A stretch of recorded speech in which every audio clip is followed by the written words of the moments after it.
the TIPSY Spica260.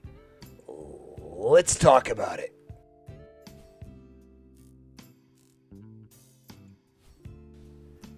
This is a single dynamic driver 2BA hybrid IEM that has a couple varying costs that we'll talk about, about around $130, sometimes $210, depending.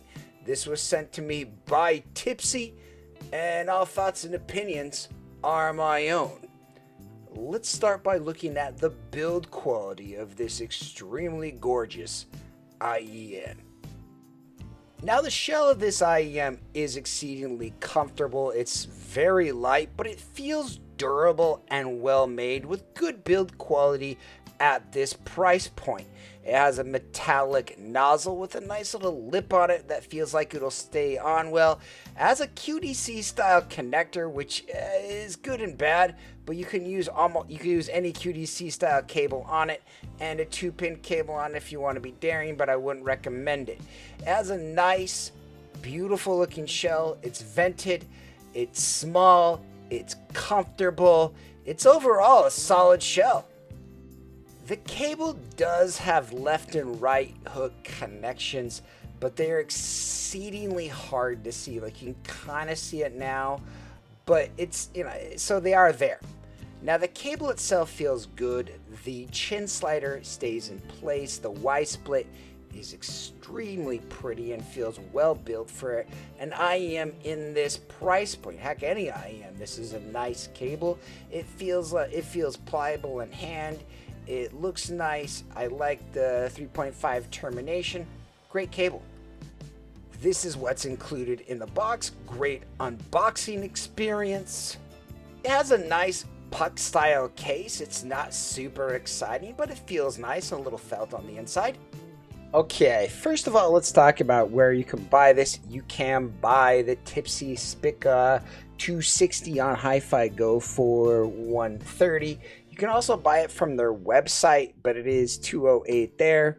I'm not exactly sure why that's the case, of why the price discrepancy of these two, but I wanted to be transparent about what I could find and just kind of demonstrate that for you guys.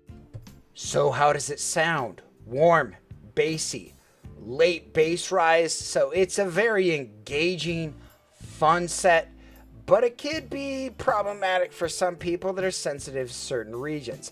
Let's say that it is a good IEM. It is clear, it is fun, and has nice detail, but it does have this region that might bother people. Let's start by looking at some graphs, then we'll go from there. Okay, let's look at the graph. Now, you'll notice with this graph, you'll notice a great deal of warmth through here. It is much over the target, but it's a fun, bassy target. And to balance that out, it does have a lot of detail. Now, this is an enjoyable tune. Like, you're not going to listen to this tune and be like, oh, wow, what is this? It's really nice. It's fun, but it's not something that, like, for those that are looking for a neutral set, this is not neutral. And in that regards, it's kind of fun, and it's engaging, and it's different, and it's unique, because there's a lot of IEMs that kind of go for that, moon droppy, critical style target, but this is not that. So I wanted to be clear about what this IEM is, to be extra clear. Now, an IEM that I'll be reviewing on channel about the same time as this is the Heidi's Nebula. You'll notice it's kind of a similar FR here, a little bit more of an even kiltered here with the Nebula, and also a little bit more extended highs with that. I think these kind of are on par with each other. They're both really fun sets, and I just kind of wanted to pair these up and kind of show these with you. That I feel like this is kind of something that I've seen a lot of as of late. Being an IEM reviewer, I do get a lot of IEMs on my desk, and I just kind of wanted to share that. Like, this is kind of a popular thing that's kind of happening a lot lately, kind of this warm, bassy, detailed set. And the Heidi's ST2 Nebula reminds me of that. And this is like a $50 set, which I think you might like a little bit better, depending, but it's hard to say. Another one to look at is the bass and metallic. You'll notice the Spica has better bass, and it's more sub-bassing. I like the bass of the Spica. The Spica has really great bass, and that's one of its most awesome things. Its fit is a little bit challenging for me, and for that I did opt to use some different tips. I didn't use their stock tips because I found out they were falling out of my ear, so I ended up using the Elitech Baroque tips, which for me help fit when I'm having fit problems. That's kind of my go-to tip, you know. Another thing I want to look at, I did review the EPZ Tipsy Star one, which is kind of a collaboration, and this is a different IEM, a little bit more neutral, a little bit more like this region come across a little bit shouty, or this region comes across as like detailed, and when I try to crank it, it feels a little bit harsh on my ears. And again, I like a little bit of a dip here, but I just wanted to compare that since I did have that one graphed and kind of show that to you. Now, one thing this does remind me of a lot is the AME Musa. Now, you notice the Musa has way more sub bass. It is a very bassy boy, but they both kind of have that detailed, warm signature, and it's hard to get warmth and detail at the same time.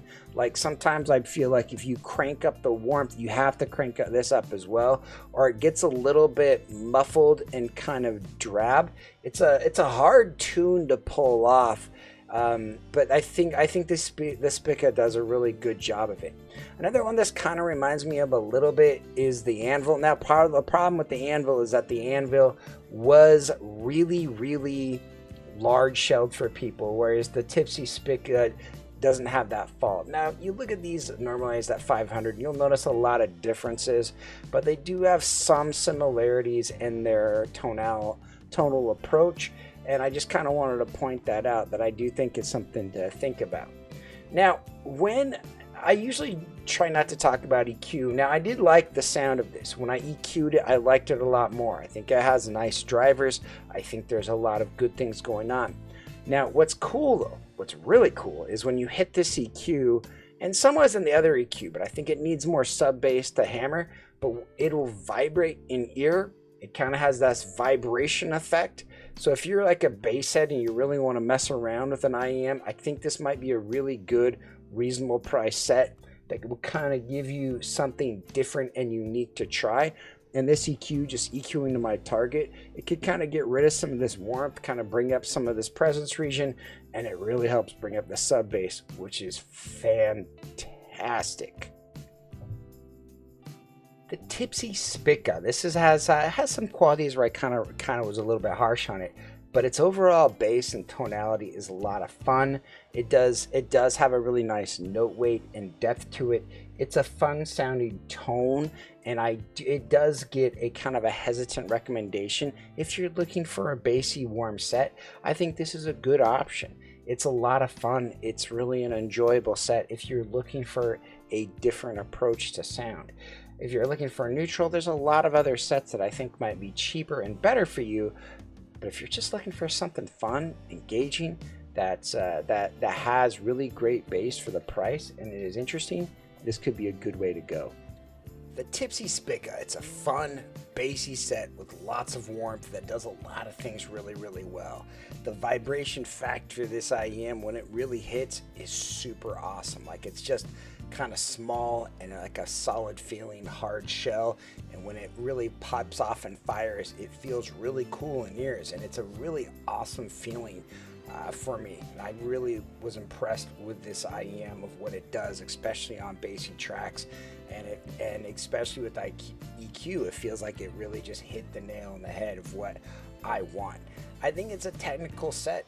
I think it does some things well, and I think people will enjoy it that are looking for this kind of tone.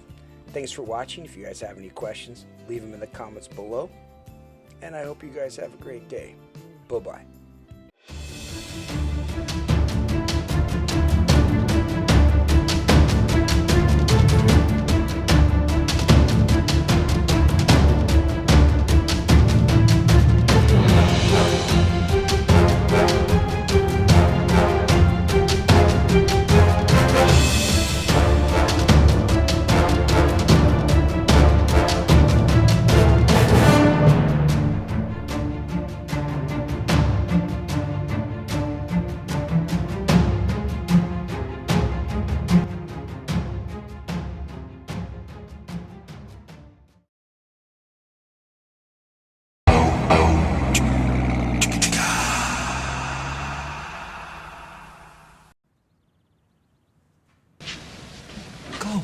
Go! Go. Go on with you!